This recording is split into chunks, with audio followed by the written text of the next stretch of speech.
Hello, and thanks for watching us. Welcome to another edition of Pittsburgh Sportsline live in the BP TV studios.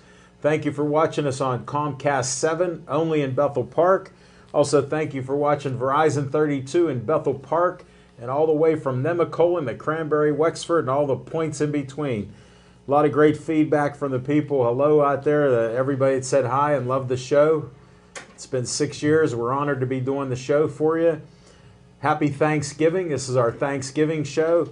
And I want to say thanks to Bethel Park for having BP TV and Public Access TV with Dave Cable as the director.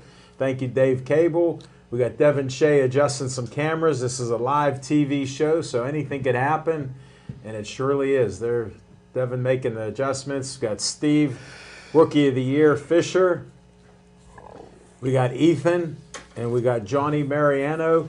And hello to Johnny's cousins over in Italy when they watch this show. Glad you could watch Pittsburgh Sportsline. Hope you can follow us. I got some bad news. If you notice, you can see Chip Hayner, and you can see Al Levine, the talking machine. No smoking Jim Frazier. We were hoping to hear his report on the championship Whitfield football at Heinz Field. He will be doing championship chase in the Channel 11 studio, so he could not make tonight's event. He isn't sick.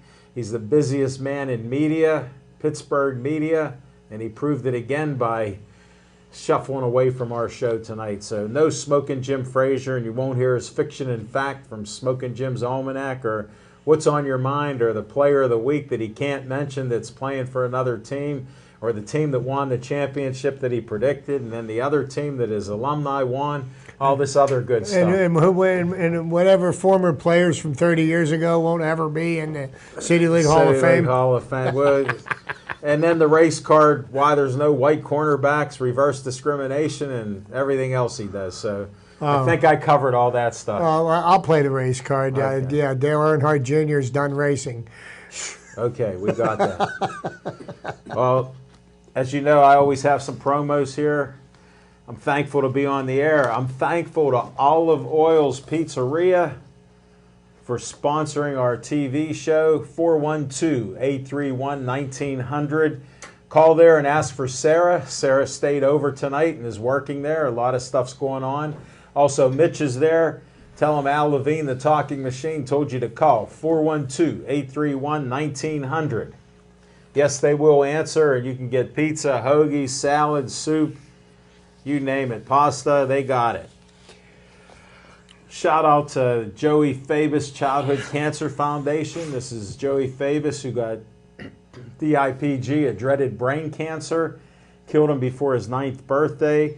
Go to the Joey Fabus Childhood Cancer Foundation, donate $1, find out about their events. All their money is donated to doctors to try to find a cure for DIPG. I recommend it highly and end each show with Stay Joey Strong. Next, another 501c3, Bethel Park Historical Society Schoolhouse Arts and History Center. They just went through a transition of 107 brand new windows by Metropolitan Window Company on 51. Near Chip there. So right across the street from my old alma mater. Yes, and they've been in business for years. They put 107 windows in this schoolhouse. It looks wonderful. And they're having an event there this weekend, I think, for businesses, so check that out, Saturday Business. There's always something going on. Then if you need money for your group, check out BPCF, Bethel Park Community Foundation.org. Grab an application. You can get from $100 to $5,000 for a grant request that will benefit the community in one of the following areas: community facilities, opportunities in education for citizens of all ages, expanded recreation and leisure activities, increased exposure to fine and performing arts, and community health and safety, and anything else that you may be doing in our community. Check it out, bpcf.org. And finally, Dave Cable likes to have a little fun at my expense, and I didn't mind this. He put me on Uncle Sam. This is Al Levine, the talking machine. I want you for BP TV. You can see my resemblance there to Uncle Sam. Call 412-831-3304. You'll talk to Dave Cable about, hey, you could do the camera work. You could do the soundboard that they're doing tonight. Like Johnny Mariano, that's your cousins hearing the sound because Johnny Mariano's on that tonight. Devin Shea's in there giving them wisdom and guidance. And Steve, the rookie, Fisher, I don't know what he's doing there, but he keeps giving me countdowns in between commercials. So thank you very much, Steve. We appreciate it. And thanks, Ethan, for coming in and helping the show, too. That's what I have. And now we start with What's on Your Mind. Now, this part of the show is sponsored by Skeets Lewandowski of Skeets Service Station. Check it out. Skeets sponsors us. He works on anything that runs on gas. So you can find lawnmowers, weed whackers, boats, trucks, tractors, you name it. I've seen it in his shop. They even put a forge in there.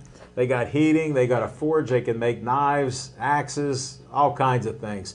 Who knows what you need? Put an order in there. Call 724-348-4715. They're past Trax Farm and Mineral Beach. Go to Skeets Lewandowski's Skeets Service Station, right on 88. Check it out. And thanks for sponsoring our show, Skeets.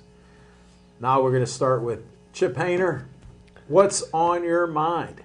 Well, thank you very much, Alan, and good evening, everybody. Welcome to our humble sports talk show, Tuesday night, 7 to 8. Never know what you're going to hear next, but certainly it will cause you to think a little bit. But, Yes. my dear friend Jim Frazier's abandoned us this evening, but we're young and we'll get over it. And so I want to start off with just a quick rundown of the four Whippeal champions that were decided on Saturday. Quaker Valley won its first championship ever. As predicted by Smoking Jim, with a mind-boggling score of 2-0. Can you believe that? Not a single offensive point was scored in the game, and shocking. So, congratulations, Quaker Valley. Next, we had Jeanette, who downed Clareton for a Whippeal championship, followed by Pine Richland, dominating again this time, much to Jim's happiness. Central Catholic got destroyed by Pine Richland. What's that quarterback? Yeah, Phil Jakovic, who will be quarterbacking for the Notre Dame Fighting Irish over the next few years. Now, I don't know, is Phil a junior or a senior this year? I thought maybe he was a junior, but I'm not sure. Now, this is where we need Jim's in-depth knowledge of high school athletics. But to be that as it may. And Thomas Jefferson. I think he may be a senior because he went over 7,500 yards. Okay. Yeah. I'll buy that. I think I read something on it. I do follow sports, but these guys are my high school experts, and they bring us to the air all the time. Thanks, Chip. Well, and you look at the champions in the Whippeal this year, and TJ won the championship for their division, and they got beaten by Bell Vernon earlier in the season, and they avenged that loss in the playoffs. And then you also had some team from out east, and name escapes me, but they played Penn Trafford and lost in the regular season, and they avenged that loss by winning their first Whippeal championship in 31 years. The Gateway Gators champions once again. Now, I hope it's not another 31 years before they win another one, but they seem to be trending in the right direction. So, and the only team that Quaker Valley lost to all year, I believe, was Aliquippa at one point. And they avenged that loss. So pretty interesting matchups there. So congratulations to all of our Whippeal champions. There'll be some more championship games played this weekend. Class 1A, Class 2A. Steel Valley's looking to bring home another title. They're going to be played out at Robert Morris's football field out in Moon Township. So you won't be seeing games played on Friday or play at Heinz Field unless you go Friday. And then you can watch the Pitt football team be completely dismantled. And Alan asked me what's on my mind. Yes. I'm going to tell you what's on my mind. I can't wait. The sorry state of Pitt's athletic programs It is a travesty what is going on with a once proud Pitt basketball tradition. Hold it, didn't Penn State crush him last night? They lost by 33 points last night. They lost again this afternoon, but they kept the score to single digits and played a much better game. But Penn State was favored by 10 points, even though 2 of Penn State's top 3 scorers did not play. So the Pitt basketball program is in complete shambles. We didn't realize how good we had it when Jamie Dixon was here, did we? I think he left at the right time. Oh, and I don't think he left of his own volition, because I think that Scott Barnes, who was the temporary athletic director, who made all these changes and then jumped ship. Yeah. Okay, destroyed the basketball program, forced Jamie to leave, and complain about all you want about what Jamie Dixon did, but he only won 300 and some games in 10 to 15 years, and he pretty consistent, I would say. Consistently got Pitt into the NCAA basketball tournament. Could never get a Final Four, but it was an exciting team to watch. Well, here's what I notice. I haven't got any calls to go to Pitt basketball games. In the last 10 years, I got dozens of calls and went to quite a few of the games. They're not in demand like they were before. They had about 3,000 or 4,000 people there for their home opener this year, and it was just absolutely atrocious. Now they sit at 1-4, and how do you think they're going to fare against the big dogs in the ACC? Not well, I would think. So not only has the Pitt basketball program completely derailed itself, can you believe this? They only have two returning players from last year's team. Yeah. They weren't even starters. They have 11 new players this year, because basically the coach ran all the players that they had under scholarship out. I don't know if that's a good sign for his coaching ability or what, but I guess there's nowhere to go from where he's at right now but up. So not necessarily. They could lose more. Well, it could be worse, but how much, I don't know. Then you look at the football program, and I thought Pat Narduzzi had done a nice job the first 2 years. And I think this year he's showing what Jim Frazier has alluded to, his complete incompetency as a head coach of a football program. Now, how is it that you can go into the 12th game of your season, which is going to be your final game, because of the 5 teams that don't go to a bowl game in the Division I this year? Pitt's going to be one of them. They still don't know who their starting quarterback is. And I think that's something that you should have known in spring ball. Chip, I turned the game on, and I hear Pickett's in. Well, freshman Pickett's in, and he's staying in the pocket. And here's the thing. When the transfer, Max Brown, got injured, and they had to play Pickett for 1 down, thereby ruining his opportunity to be a redshirt freshman this year and still have 4 years of eligibility. At that point, they think that this kid Pickett should be the future of Pitt's franchise moving forward over the next couple of years. Why has he not been playing? Why is Ben DiNucci starting the game last week? You have no chance, okay? Find out if this kid can play the game or not. It's apparent that Ben DiNucci is not a Division I quarterback. I know he's a local kid, and he did well at Pine Richland when he played there. He just doesn't have the arm or the ability to complete passes. He's a great running quarterback, but you know what? To win in Division I or into the pros, you got to be able to pass. So the Pitt program is just, I don't know. I mean, to win 4 games and have a record of 4-7, going in against a top 3 rated team who is undefeated. Yeah. I think it's. You're probably going to turn the game on at noon, probably turn it off about 10 after, because by then they should be down 3 or 4 touchdowns.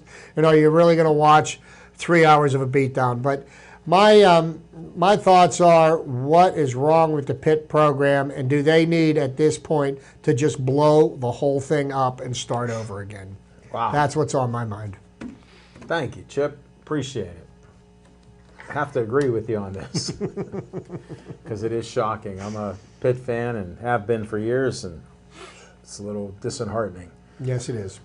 Definitely. hey, what's on my mind is I'm listening to the Fan the other day, and I hear shocking news that Marcus Gilbert got caught using illegal PEDs.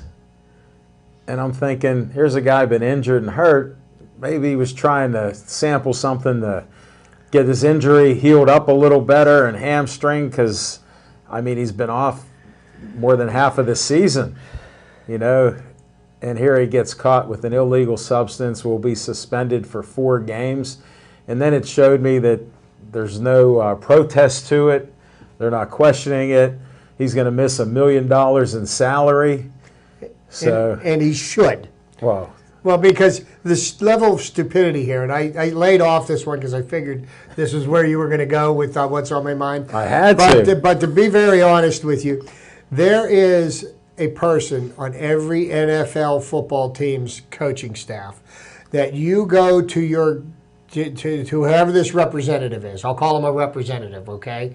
And you tell him, hey, look, here's a supplement that I'm thinking about trying. Is there anything on this that's banned? Sure. And they will let you know. Okay, so there is no, I didn't know what I was taking. That this was a random drug test because he wasn't caught before. Yeah, this is a bunch of BS. Every one of these players knows what's banned, what's not banned, what they can get away with and what they can't get away with. And, you know. Well, his apology sounded hollow. Any apology sounds hollow. Once you test positive, what does the apology make? It doesn't make it okay. He inadvertently took it. Oh, right. I guess. I don't know. That's what happened, inadvertently. You know what? I also inadvertently ate dinner tonight, too. What were those ingredients? Any illegal substances? I don't have to worry about that because I get tested for my job. That's my point. And I get randomly tested. And here's the thing, what happens at my job, when I get randomly tested and I fail, I'm out of a job. I don't get suspended for 4 weeks and lose $1 million.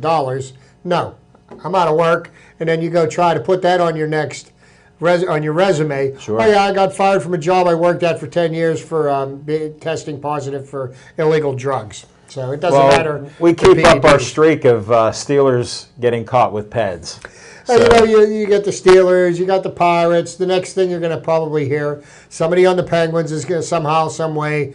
But it doesn't seem like the hockey players do that. Here's what happens. These guys have such a high threshold of pain that they're amazing. Between broken jaws, teeth, legs, ankles, all kinds of things. They're coming out the next play trying to play on broken legs. Yes, they are. So let alone talk it with a broken jaw. You know, and the thing is, you know, when you hear this stuff anymore, it gets to the point where you're not even upset. I'm not even. Well, here's the thing: Marcus Gilbert, whether you like him or not, you know, signed a big contract, has been pretty good. But this year we've done mostly without him. Chris Hubbard has been playing very well in his place, and you know what? So, well, put it like this: the next man stands up, as Tomlin says. This time the guy's producing. So I'll take Hubbard in there right now and go Steelers. Yes, they're running the table so far, which is good. It's shocking. They scored 40 points. We'll talk Steelers on the last segment. Yes, we will. But it's just another black eye for the Steelers on PEDs. And we'll be back with Chip's Trivia Time.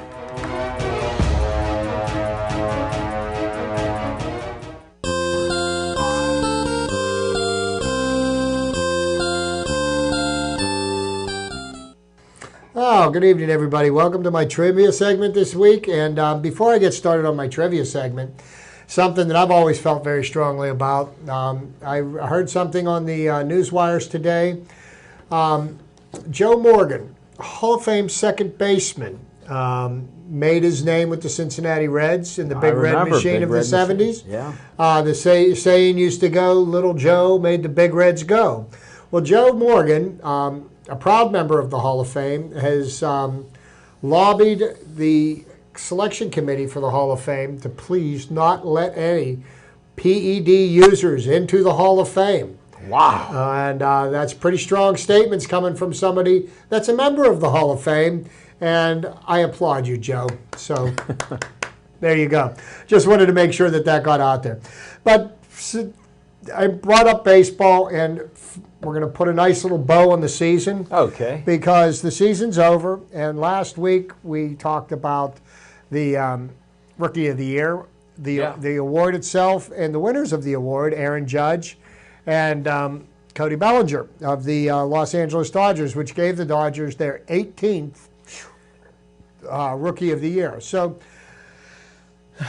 the Baseball Writers Association has handed out its hardware this week, honoring Rookie of the Year, Manager of the Year, Cy Young Award winner, and Most Valuable Player in each league.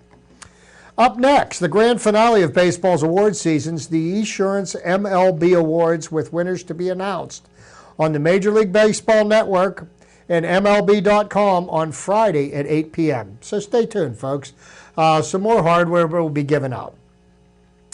The MLB Awards annually honor Major League Baseball's greatest achievements as part of an industry-wide balloting process that includes 5 groups, each of which accounts for 20% of the overall vote. The media, front office personnel, retired Major League Baseball players, fans at MLB.com, and the Society for American Baseball Research, SABR. Hence sabermetrics. Okay. The MLB Awards are an all-inclusive program encompassing the top players and performances from both the American and National Leagues from opening day through the end of the postseason. This varies from the other awards because the other awards are just strictly regular season 162. awards. Yes. Voting led off with 7 categories: Personality of the Year, Best Defensive Player, Best Play on Offense, Best Play Defense, Best Performance, Best Fan Catch, Best Player-Fan Interaction. So all this stuff. So the 9th inning of voting began around the Baseball Writers of America Awards last week, giving fans the opportunity to help determine the best major leaguer, pitcher, rookie, manager, and executive. And here are some facts and figures to get you ready for the awards in each of the 6 major categories. The best major leaguer this year. The finalists are Jose Altuve, who was the MVP of this past World Series; Giancarlo Stanton, the MVP from the National League; and Aaron Judge, who was the Rookie of the Year for the American League. None of the finalists previously has won this award, which began in 2012. The Angels' Mike Trout took it in 2016, preceded by the Nationals' Bryce Harper, the Dodgers' Clayton Kershaw, and then back-to-back wins for the Tigers' Miguel Cabrera. Stanton could become the 3rd straight outfielder to win Best Major Leaguer, following Trout and Harper. Altuve would be the first infielder at a position other than first base. Each of the past 5 winners also won an MVP award, 3 in the American League, Trout, Cabrera twice, and 2 in the National League, Bryce Harper and Clayton Kershaw. Either Altuve or Stanton could extend that streak to 6 after they were named the American League and National League's MVPs, respectively, on Thursday by the Baseball Writers. Best pitcher. Whoa. Finalists: Corey Kluber of the Cleveland Indians, Max Scherzer of the Washington Nationals, and Justin Verlander of the Detroit Tigers / Houston Astros. This is the 3rd season in which the category has included all pitchers in one group. Wow. Whereas previously, starters and closers and setup men were considered separately. In 2015, Jake Arrieta, and in 2016, Scherzer, a starter, won the award. Kershaw in 2013 and 2014 is the only starter to have won multiple times. Verlander or Scherzer could join him, with Scherzer also having a chance to match Kershaw with 2 consecutive wins. Kluber and Verlander would be the first from their respective teams to be named Best Pitcher, while Scherzer is the only previous winner for the Nationals. This year's Cy Young Award winners in both the American League, Corey Kluber, and Max Scherzer in the National League, also are Best Pitcher finalists. If either wins, it would be the 10th straight year in which the Best Pitcher honoree also took home a Cy Young Award. Before that, in 2007, Josh Beckett and Chen Ming Wang, the Best Pitcher, was a Cy Young Award winner, runner-up. Best Major Leaguer in the postseason. Jose Altuve is up for more hardware. George Springer, who also happened to be the MVP of the World Series, and Justin Verlander. The first 6 winners of this award also won the World Series, with the Giants' Tim Lincecum, followed by the Cardinals' Dave Freese, and the Giants' Pablo Sandoval. The Red Sox' David Ortiz, the Giants' Madison Bumgarner, and the Royals' Wade Davis.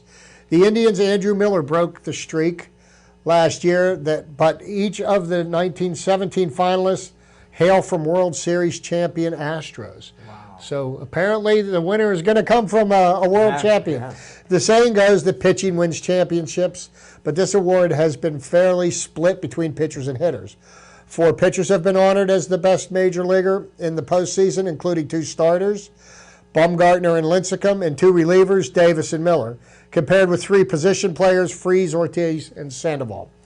Pitchers, however, have won this award in each of the last 3 years. Verlander has a chance to make it 4.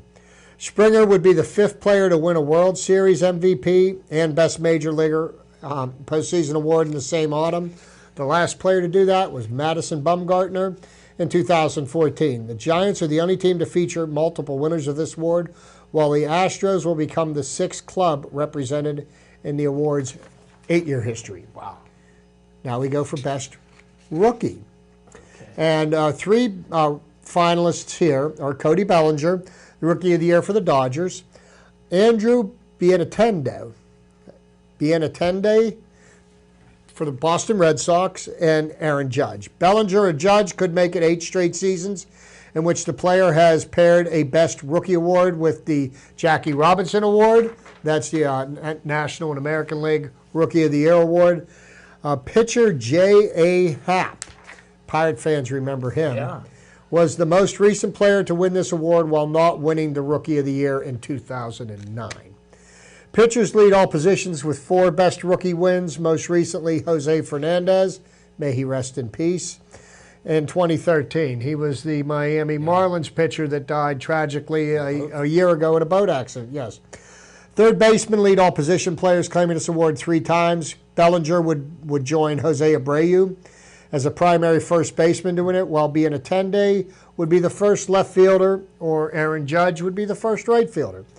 Parity has reigned supreme here, as the best rookie has come from a different team in each of the first 14 years of the award. Wow.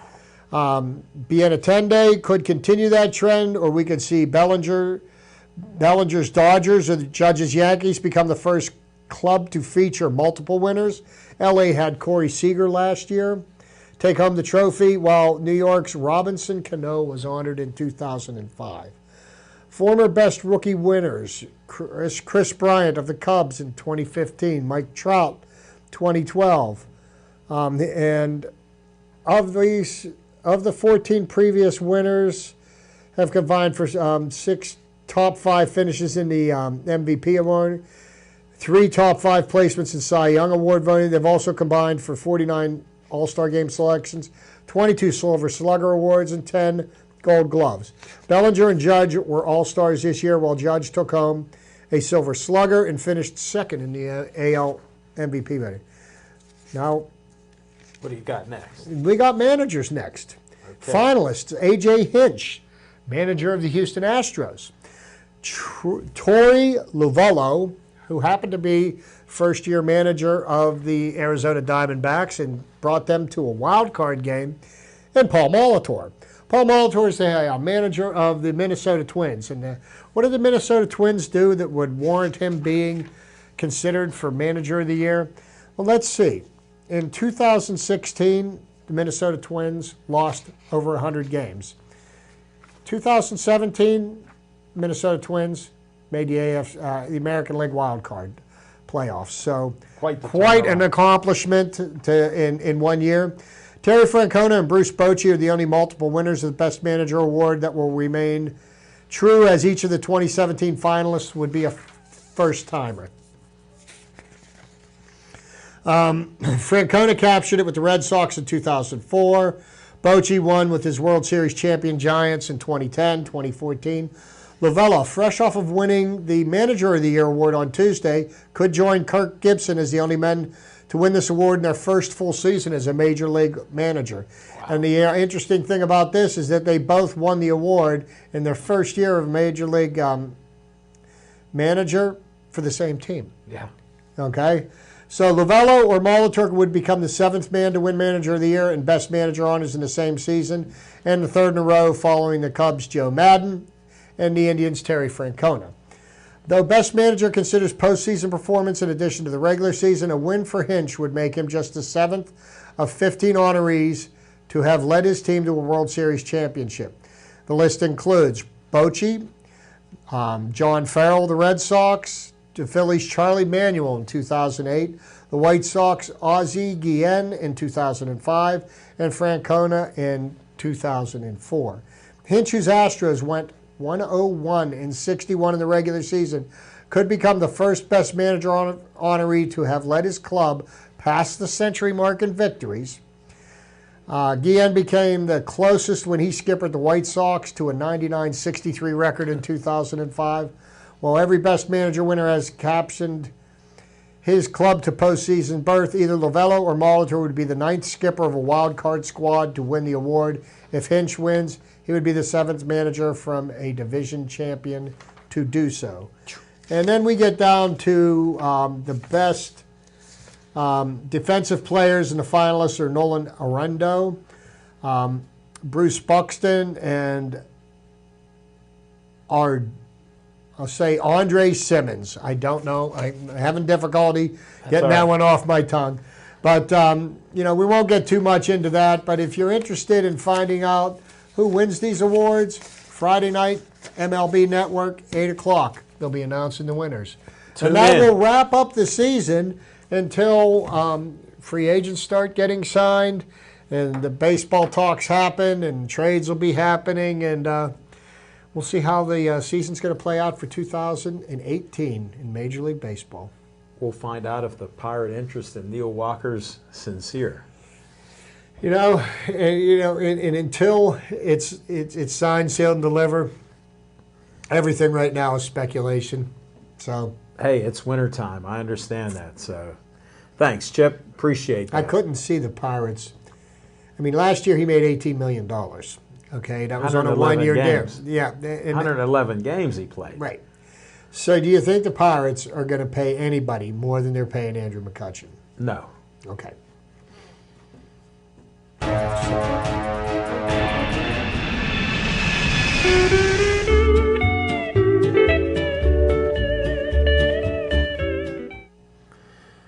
Welcome to our edition of On Location. We'll be on location December 11th at Olive Oil's Pizzeria, owned by Frank Fanero. We appreciate it. I talked to him the other day. I'm going to get to interview Santa Claus on December 11th, 7:30 to 8:30 at 930 Brookline Boulevard at Olive Oil's Pizzeria. They're expecting to have Santa that day. They're going to have specials, $5 hoagies, $5 pizzas, large pizzas.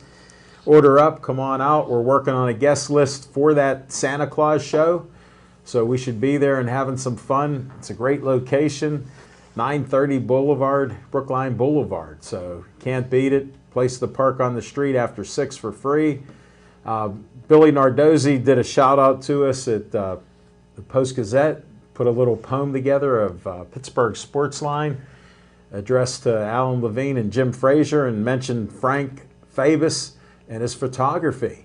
So thanks to Billy Nardozzi, a big fan of our show, who was a guest last time. And check that video out, that he come on the show and read a poem about Olive Oil's Pizzeria. So he's quite the poet on WDVE.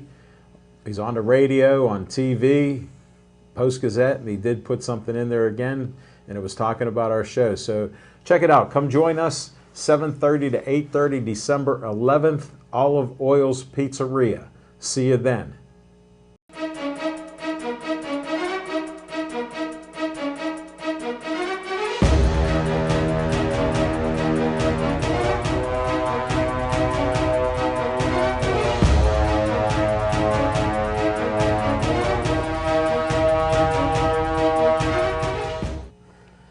Thanks for not changing that dial. Yeah. Pittsburgh Sportsline, Comcast 7 only in Bethel Park, and Verizon 32. We appreciate you. Thanks again to everybody in the control room that's working on this. Ethan, Steve, Devin, Danny, and Johnny. Hope your cousins know you're helping us out, Johnny Mariano. Got a shout out again. We got to talk some Steelers here. People were so disgusted this year that we hadn't hit 30 points. Well, I'm happy we hit 40 points against Tennessee. Somehow we got 40 points, won the game. You know, here's the thing that gets me. Everybody's up in arms, and Todd Haley needs to be fired. And then we, of course, any Steeler fan knows when we win, everybody should be canonized. Yeah, and then when we lose, we're not winning anything. You fire Haley, you fire Tomlin, you fire. Hold it. In defense of this, Haley was swearing at Ben like nobody's business on the sideline because he mentioned his name, and then he gave one of the worst denials ever. Who cares? It's a football game. It's big men playing kids. And here's what. If the Steelers do not score 30 points in any other game this year, I don't care. Here's what I care about. 8 wins, 2 losses. We're tied for the lead in the AFC, okay, with our nemesis, who only happened to dismantle the Oakland Raiders on Sunday in Mexico City. And I think how about the field goal of 62 yards? He could have kicked it 70 yards. Well, you know, take into account that stadium was 2,000 feet higher. Yeah. Okay, than the air is in Denver. So ball's going to fly a little bit further. But it seems like that sleeping giant has reawakened, and the New England Patriots are a force to be reckoned with. You know, you look at them, the injuries they've had, and it just doesn't matter because Belichick plugs in a new. Look at their running backs. A different numbered jersey, they put a few different running backs in there. Look at their receivers. It's just look at Burkhead. They make stars out of these players, and then Brady, love him or hate him, 40 years old. Look at he's lighting up the league. You know, you saw what Peyton Manning looked like when he was at the end of his road, and you could tell he was done in his last year. Sure. Okay, and you know the defense won him a Super Bowl.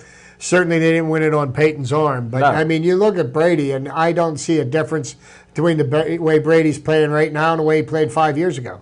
No. You know, he is just he brings his A game every Sunday, and you know, I think the only chance the Steelers have to beat the Patriots in the playoffs, they've got to bring them here to Heinz Field.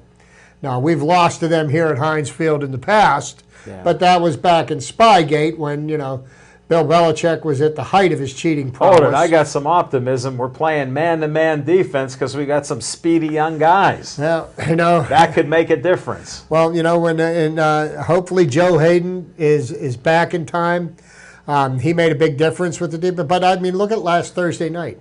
4 interceptions. Yeah. I mean, 5 sacks. I don't think the Steelers had 4 interceptions last year.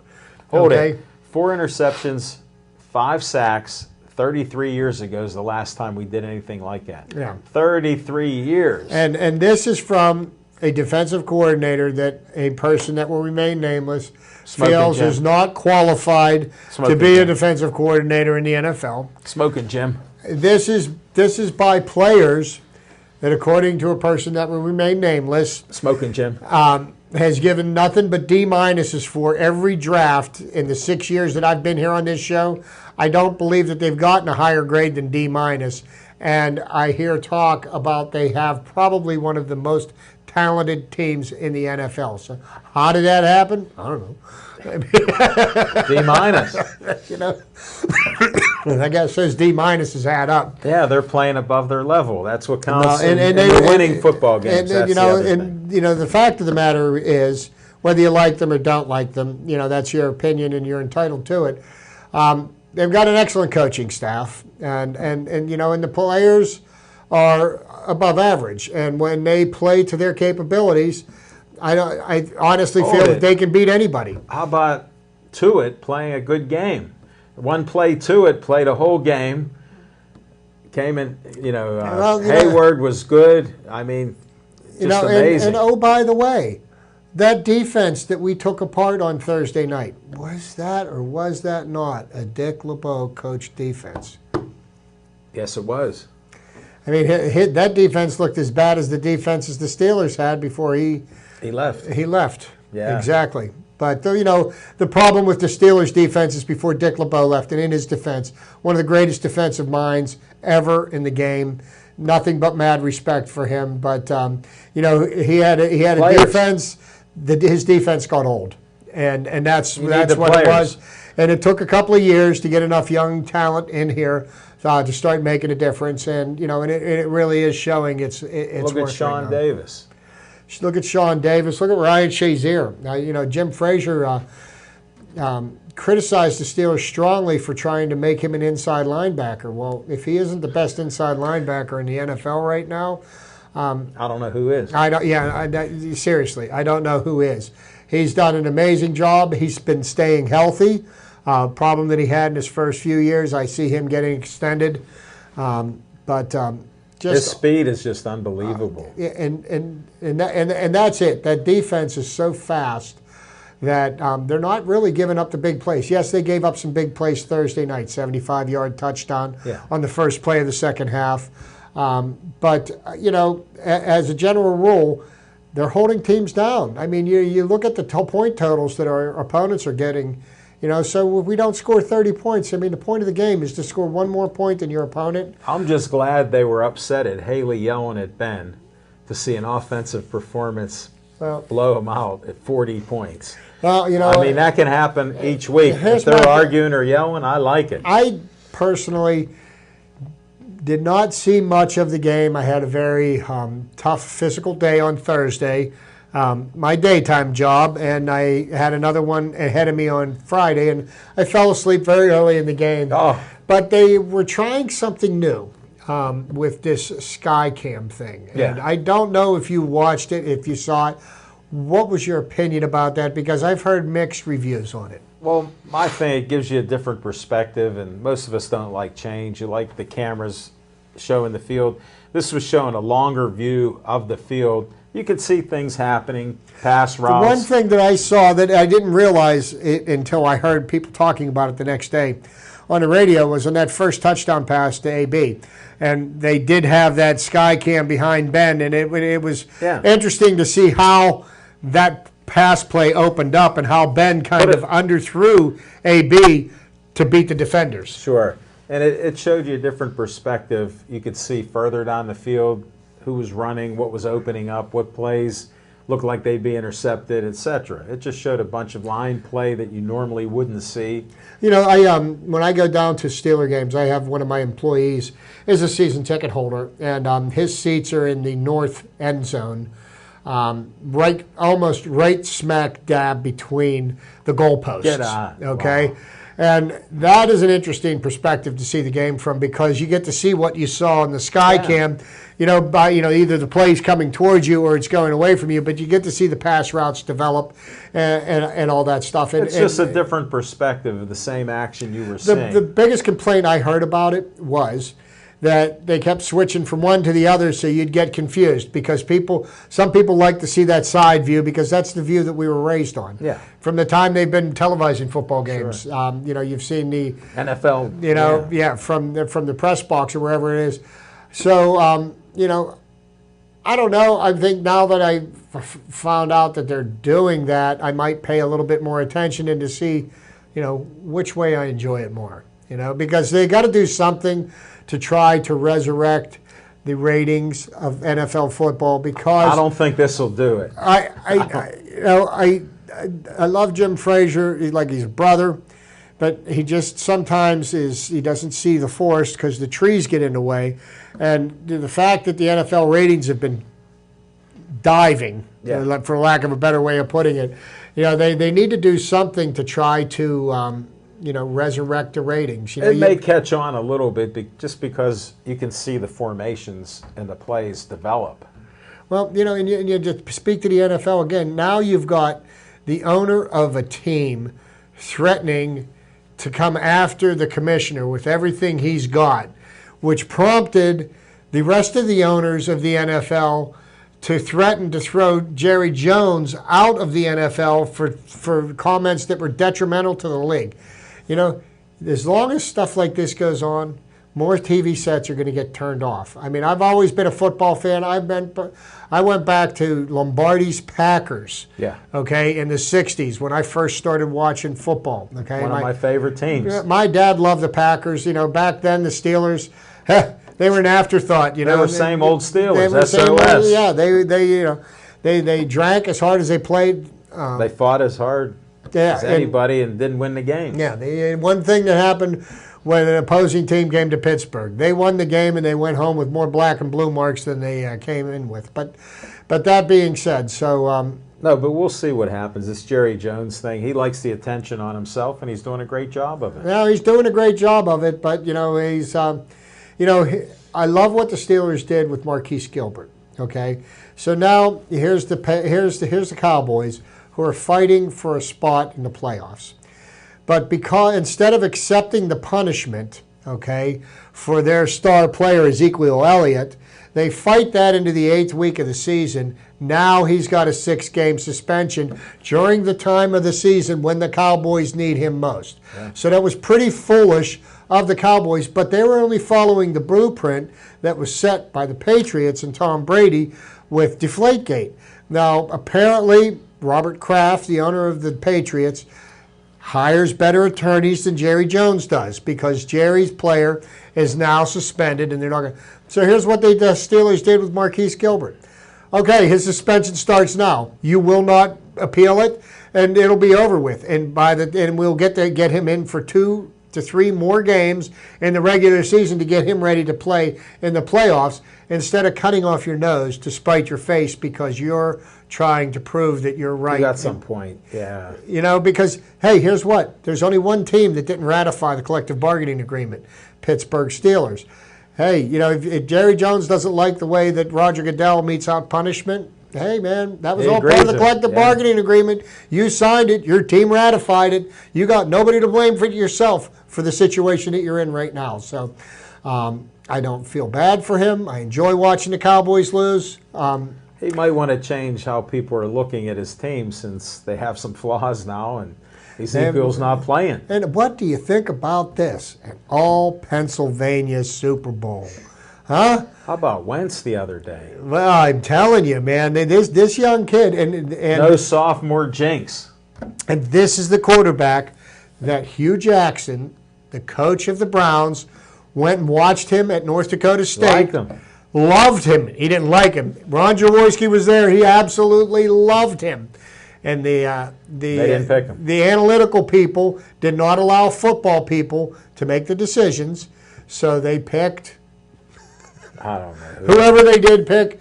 Well, Cleveland's still looking for a quarterback and a win. Yeah, well, they're not going to get either. They're going to end up with a new coach before they get another win. It sure looks that way. Yeah, and that's a shame because that franchise is just a shambles. And then of course they're going to bring back Josh Gordon, who was suspended. Now the only person that hasn't been suspended as many times as him is Martavis Bryant, but give him a chance. He's got something to work for. That he might. Well, we covered your Steelers.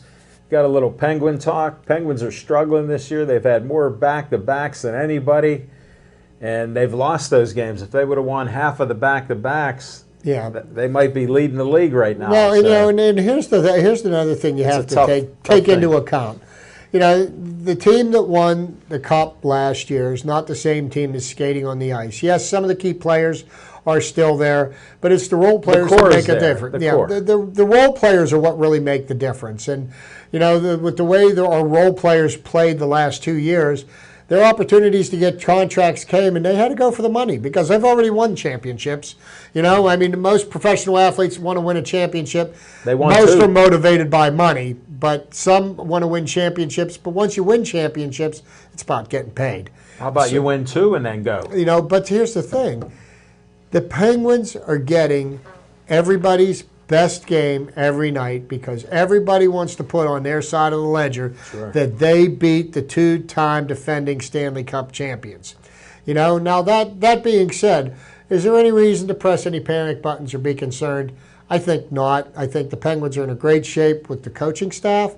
I think they're in a great shape with the general manager. I think they're in great shape with the core group of players that we have on the team. They're going to find their way.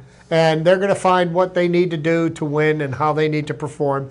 And it's just going to be a feeling out process. They've got to learn to play with one another. And, I really don't. It takes time. I really don't see them really hitting their stride till probably January, February. And I'm sure there's going to be some trades made. And, Jim Rutherford is not afraid to No, he's pull the already trigger. shown that he will. And he will. And he's going to do what is going to be best for the franchise. And so far, you can't argue with success. And it's just one of these things Well, where. one thing I notice, Murray's been playing great games. You can only do so much with no help there.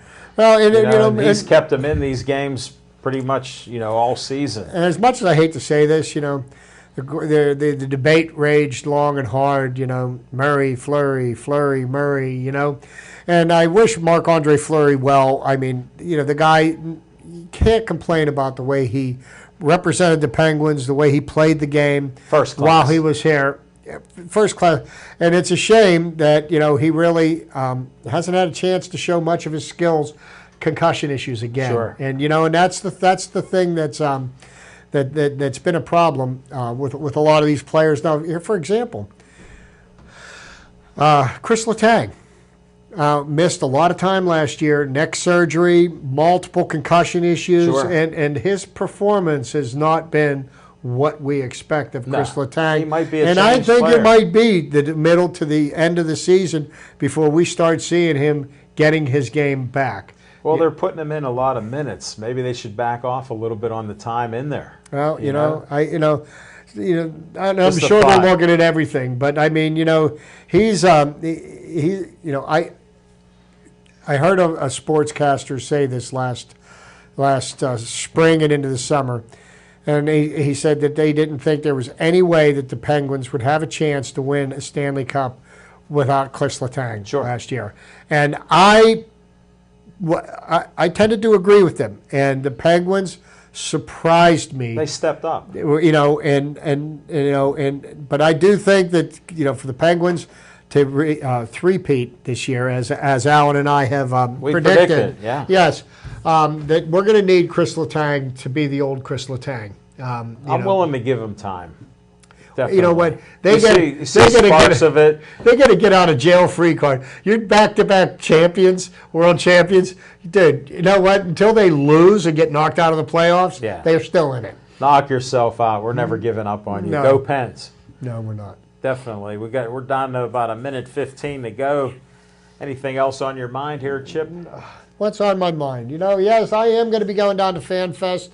It's going to be at PNC Park, December, I believe it may be the 10th, 9th or 10th. It's going to be down at it's going to be at PNC Park. It'll be interesting. I don't know about everybody else. I'm a disappointed Pirates fan. I'm not disillusioned. I'll be there to support them next year.